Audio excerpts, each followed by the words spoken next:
Ya, puji Tuhan, hari ini kita akan mendengar firman Tuhan. Saudara, hari ini kita dengar firman Tuhan, mencintai hidup. Mencintai hidup.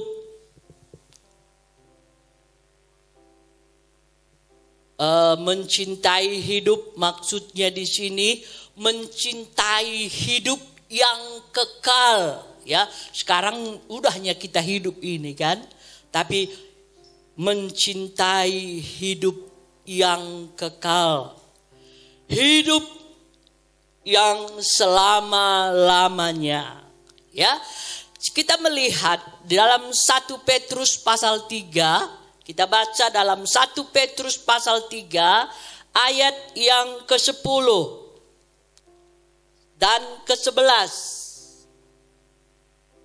Sama-sama kita bangkit berdiri, kita membaca kedua ayat ini, ya. 2, 3. Siapa yang mau mencintai hidup dan mau melihat hari-hari baik, ia harus menjaga lidahnya terhadap yang jahat dan bibirnya terhadap ucapan-ucapan yang menipu. Ia harus menjauhi yang jahat dan melakukan yang baik. Ia harus mencari perdamaian dan berusaha mendapatkannya. Puji Tuhan, silahkan saudara duduk, ya. Siapa yang mencintai hidup, ya. Kita semuanya sudah percaya kepada Tuhan Yesus, ya. Kita semuanya, kalau kita sudah percaya kepada Yesus, kita adalah milik Tuhan. Kita adalah umat kesayangan Tuhan. Kita sudah diselamatkan. Tapi saudara-saudara, kita masih hidup. Kita masih ada jalan-jalan yang harus kita lalui. Saudara-saudara, selama kita di dunia ini, firman Tuhan bilang, siapa yang mencintai hidup dan mau melihat hari-hari baik, ia harus menjaga lidahnya terhadap yang jahat dan bibirnya terhadap ucapan-ucapan yang menipu. Saudara-saudara, terkadang kita pikir, ya, kita sepele, ya, kita sepele. Bagaimana lagi harus menjaga lidah? Seringkali saudara-saudara, di dalam kita berkata-kata, kita pikir itu tidak salah. Padahal itu mungkin, ya, mungkin menyakiti hati orang lain. Jadi jaga bibir kita ini, ya. Harus menjaga lidah. Ya, siapa yang mau mencintai hidup dan mau melihat hari-hari baik, ia harus menjaga lidahnya terhadap yang jahat dan bibirnya terhadap ucapan-ucapan yang menipu. Saudara-saudara, seringkali, ya, dalam kita berkata-kata, kita pikir itu tidak menyakiti, tetapi kadang-kadang menyakiti. Ya, dalam hati kita itu benar kok, itu benar kok, itu benar kok, tetapi menyakiti. Saudara-saudara, mari kita menjaga lidah kita. Seringkali iblis memakai kita, iblis mengasut kita, perkataan itu benar kok. Ya, benar. Siapa yang mencintai hidup dan mau melihat hari-hari baik, ia harus menjaga lidahnya terhadap yang jahat. Yang jahat. Dan bibirnya terhadap ucapan-ucapan yang menipu. Menipu. Bagus kok barangku ini, tapi tidak baik. Busuk.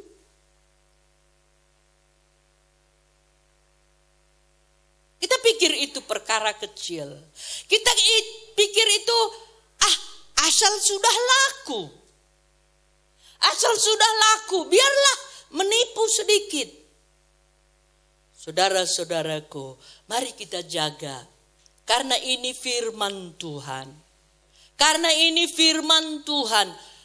Dan dikatakan menjauhi kejahatan, melakukan yang baik, mencari perdamaian. Ya.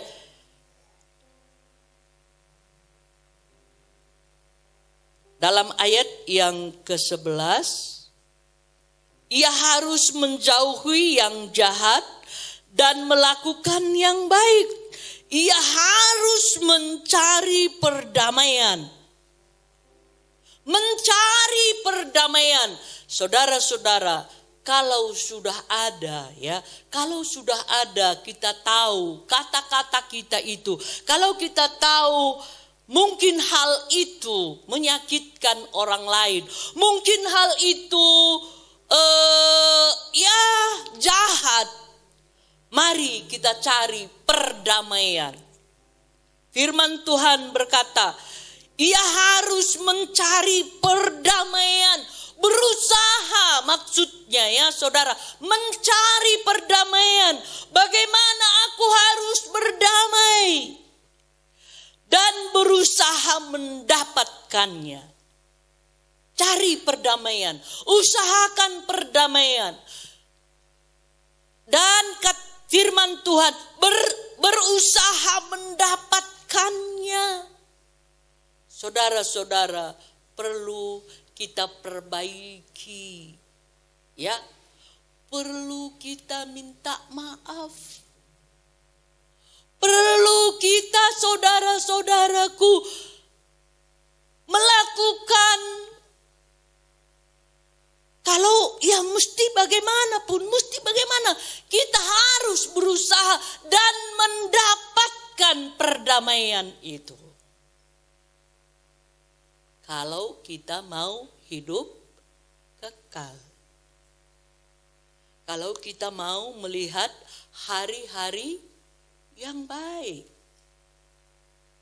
Hari-hari yang baik.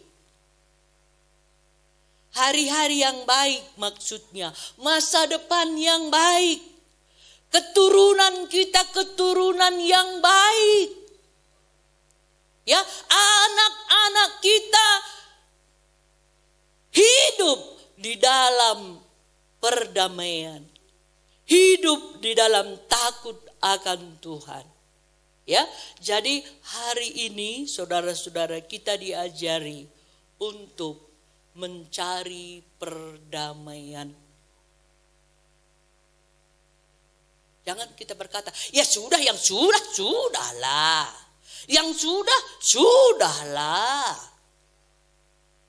Saudara, sulit memang mengaku salah. Sulit memang mencari perdamaian. Sulit. Tapi itu harus kita lakukan. Amin. Amin. Lakukan. Kalau kita mau mendapat hidup yang kekal. Jangan kita berkata, ya sudahlah. Yang sudah, sudahlah. Sudahlah. Saudara-saudara, kita banyak berdoa. Banyak yang kita sudah lakukan, saudara-saudara. Hal-hal yang tidak baik. Kalau Tuhan selalu mengampuni kita. Amin. Tuhan selalu mengampuni kita. Tetapi sesama itu bagaimana? Sesama itu bagaimana?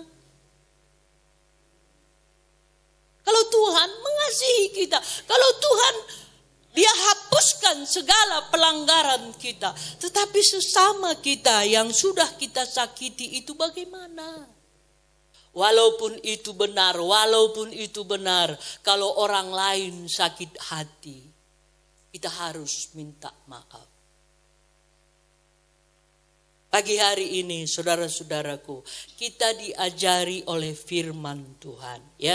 Kita diajari oleh firman Tuhan dan mari kita berusaha mencari perdamaian selama kita di dunia ini.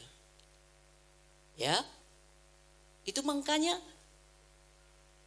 jangan suka berantem. Kalau berantem mesti damai dulu, baru aman. Berapa sudah kawan kita berantem? Bisa kami hitung? Bisa kami hitung? Harus damai. Harus damai. Amin. Berusaha ya, berusaha. Sampai mendapatkannya. Ya, sampai mendapatkannya. Jadi puji Tuhan, kita berusaha, pasti Tuhan beri kita kekuatan. Kita baca lagi di dalam Amsal pasal 24 ayat 17.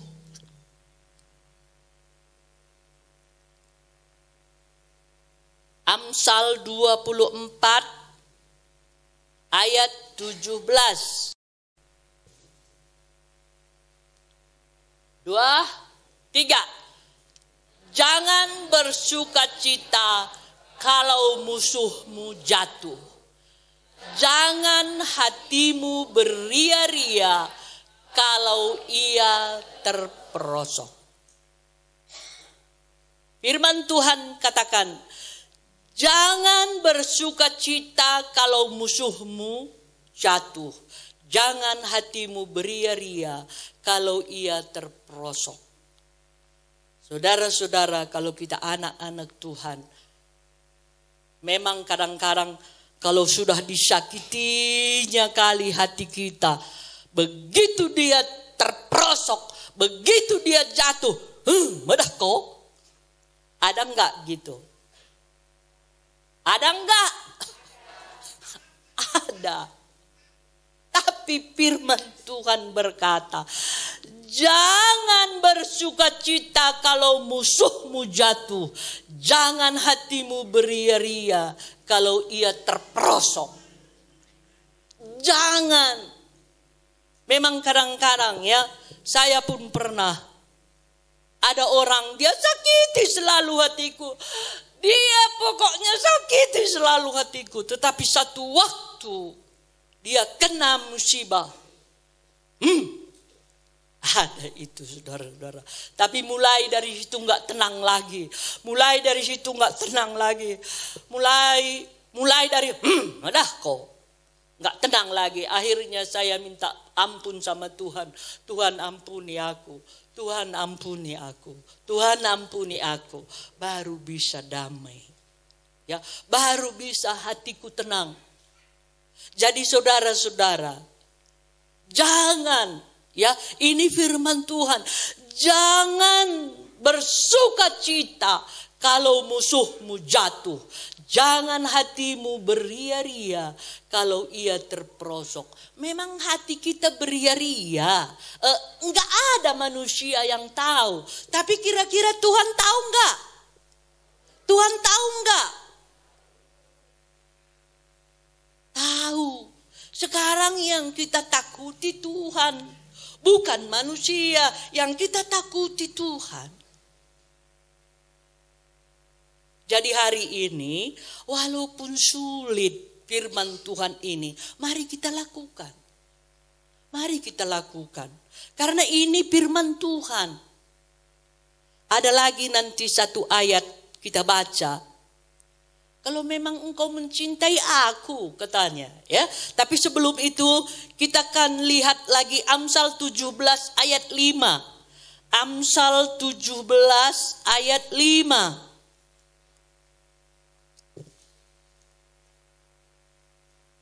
Amsal 17 ayat 5. 2, 3. Siapa mengolok-olok orang miskin, menghina penciptanya. Siapa bergembira karena sesuatu kecelakaan, tidak akan luput dari hukuman.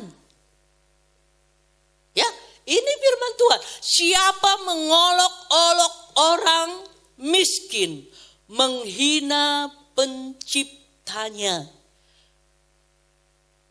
Orang miskin itu siapa penciptanya? Siapa pencipta orang miskin? Tuhan. Jadi kalau kita mengolok-olok orang miskin, dengan tidak sengaja kita menghina Tuhan. Miskin dia kan, habis kerjanya menipu aja. Kan udah tumpur. Nah, sering kan kata-kata itu keluar dengan tidak kita sadari. Kan udah tumpur. Kerjanya menipu terus, menipu sana, menipu sini, menipu sana, menipu sini. Kan udah tumpur. Saudara-saudara, dengan kita tidak sadari, kita sedang menghina penciptanya. Kalau kita mengolok-ngolok, apalagi kalau kita di ladang, seringkali Kak di ladang itu kan dengan tidak sengaja mencikuraki katanya. Mencikuraki sambil kerjanya itu. Sambil kerja, jalan terus gaji. Tapi mulut kita sudah menghina pencipta. Menghina Tuhan. Kan gitu, ditipunya aku. Saudara-saudara, mari jaga lidah kita ini. Jaga lidah kita ini. Saudara, saya pernah dulu ya. Ini kita baca dalam Amsal 14. Amsal 14 ayat 21. Ya, Amsal 14 ayat 21. Ya, ini 2, 3. Siapa menghina sesamanya berbuat dosa, tetapi berbahagialah orang yang menaruh belas kasihan kepada orang yang menderita.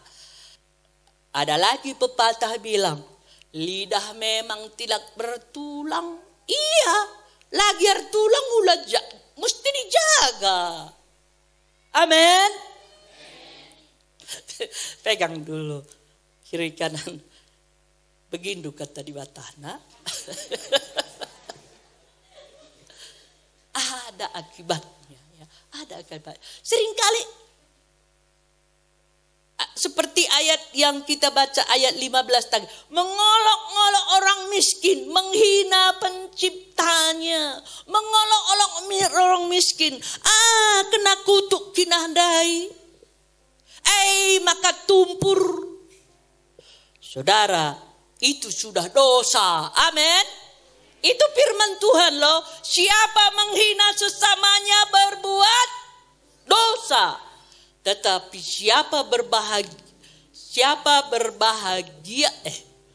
tetapi berbahagialah orang yang menaruh belas kasihan kepada orang yang menderita. Berbelas kasihanlah kepada orang yang menderita. Itu firman Tuhan. Amin. Ulanay cekurak juma ya. Ulanay cekurak rumah ya. Bagai kaki nandai. Memang Bagai kakak dudi nandai. Tutup mulut nih. Karena itu berakibat.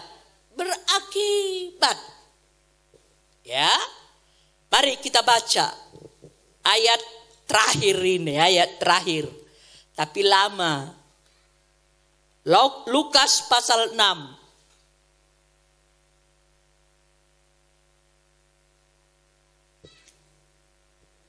Lukas pasal 6 ayat 27 sampai 28. Ya, sama-sama kita baca. 2, 3.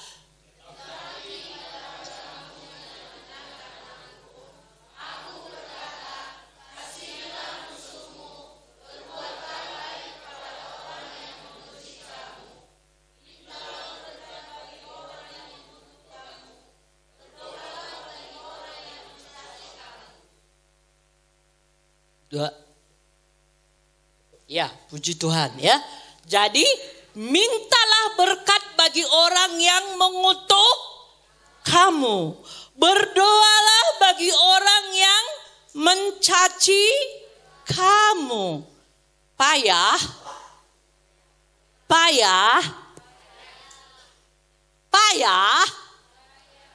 Coba kita baca ayat 27 lagi balik ya. Ayat 27 lagi balik.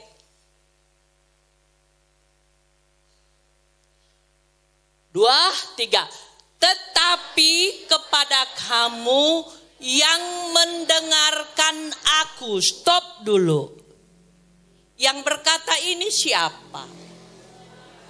Siapa? Tuhan Yesus. Tetapi kepada kamu itu kita semua yang mendengarkan aku, kata Tuhan.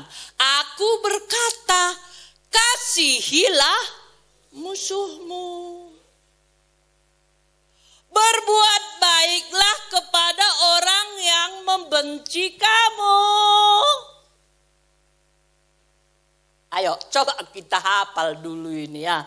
Sama-sama kita membacanya. 2, 3. Tetapi kepada aku, ayo coba kita berkata begitu. Tetapi kepada aku yang mendengarkan Tuhan berkata, kasihilah musuhmu.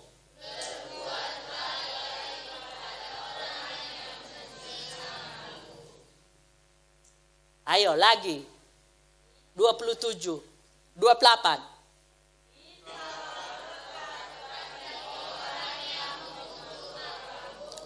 Berdoalah. Pernah kamu dicaci? Pernah kamu dicaci? Mintalah, berdoalah bagi orang yang mencaci kamu. Berat itu. Tapi pertama tadi, kalau memang kita mau mengikut Yesus. Kalau kita mau melakukan firman Tuhan tadi bilang, coba lagi ayat 27 itu balik ayat 27. Tetapi kepada kamu yang mendengarkan aku. Jadi itu kebebasan ya. Kebebasan bagi kita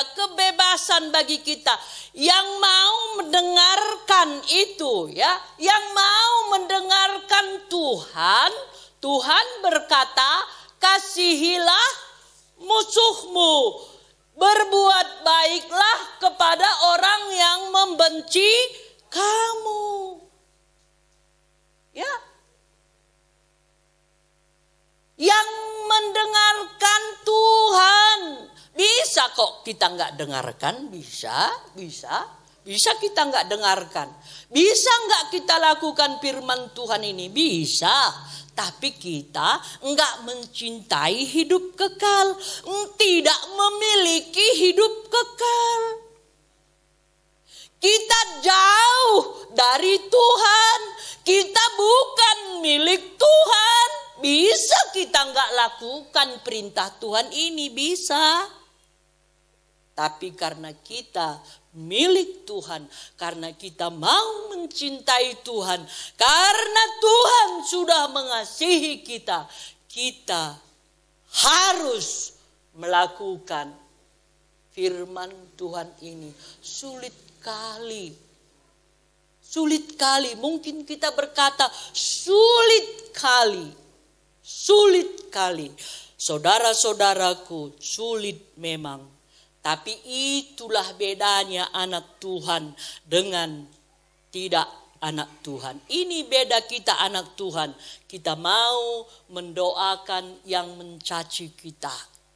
Ayat yang terakhir kita baca ayat 33 ya.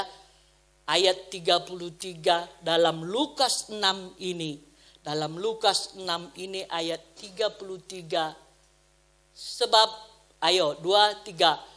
Sebab jikalau kamu berbuat baik kepada orang yang berbuat baik kepada kamu, apakah jasamu? Orang berdosa pun berbuat demikian. Ya, orang berdosa pun, orang yang tidak anak Tuhan pun tahu berbuat baik kepada orang yang berbuat baik kepadanya. Tetapi karena kita anak Tuhan, kita mau berbuat apa yang diajarkan Tuhan kepada kita hari ini. Saudara-saudara, memang itu berat.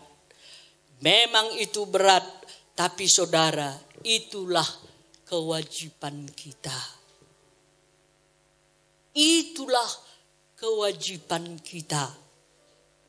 Itulah yang dikerjakan contoh kita. Contoh kita adalah Yesus Kristus. Ya, waktu hari Kamis itu ya, waktu hari Kamis kami ada pelatihan. Diajari kami untuk bersaksi, Memang itulah tujuan Yesus kita ke dunia ini, supaya kita bersaksi. Supaya kita bersaksi di dunia ini. Saudara-saudara, Tuhan juga sudah ajarkan kepada kita hari ini. Biar kita berdoa untuk yang mencaci kita. Biar kita doakan orang yang menyakiti kita. Itu sulit. Tetapi itulah Tuhan tempatkan kita di dunia ini. Itulah latihan kita selama kita di dunia ini. Tuhan beri kok kekuatan. Tuhan kirimkan Roh Kudus menolong kita. Roh Kudus menolong kita. Masalah ataupun kesulitan yang kita hadapi tidak melebihi kekuatan kita. Saudara-saudara, yakinilah, ada kok Tuhan yang menolong aku. Ada kok Tuhan yang menolong aku. Saudaraku, saya sering kali buat contoh. Kalau kita mengangkat kayu api, ya, kayu api. Udah berat bawaan itu. Kadang-kadang gak bisa kita angkat. Tapi kalau ada yang ngangkati kita, bahasa Karo, ada yang mengangkat ke kepala kita, kita bisa bawa kok. Tapi sebelum ada yang mengangkat ke kepala kita, memang payah kalau kita sendiri. Payah kita ngangkatnya sendiri. Tapi memang bisa kita bawa. Ngangkatnya itu belum bisa. Tapi saudara-saudara, firman Tuhan bilang, ada kok Roh Kudus menolong.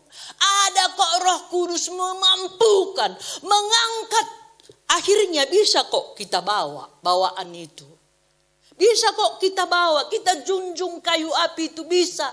Adilit ngangkat kencaku takalte. Saudara-saudara, ada Roh Kudus yang menolong kita. Ada Roh Kudus yang memampukan kita. Jadi bisa. Jangan kita berkata tidak bisa. Bisa. Minta Roh Kudus itu menolong kita. Mari Roh Kudus tolong aku. Mari Roh Kudus tolong aku. Pasti bisa, saudara-saudara. Tuhan menolong kita. Tuhan menyertai kita.